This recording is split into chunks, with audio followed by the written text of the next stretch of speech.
लाडक्या बहिणींच्या उत्पन्नाची आता पडताळणी सुरू झालेली आहे आणि राज्य सरकारनं केंद्रीय अर्थ मंत्रालयाकडून या संदर्भातली माहिती मागवली आहे। 2.5 लाखाहून अधिक उत्पन्न असेल तर लाभ बंद होणार आहे।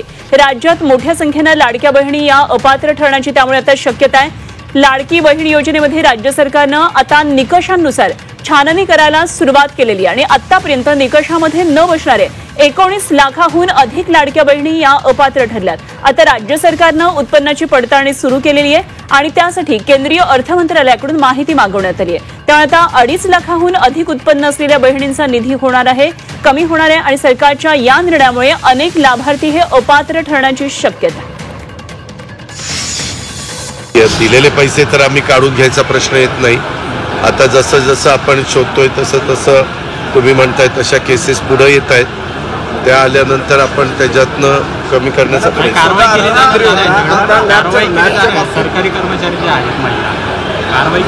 अरे बाबा कशाला आता कारवाई करायला निघतोय तू तर ना, ज्यांना गरज आहे त्यांना पैसे मान्य आहे ना, चुकलं त्याच्यामध्ये आता त्यांनी नको होतं करायला।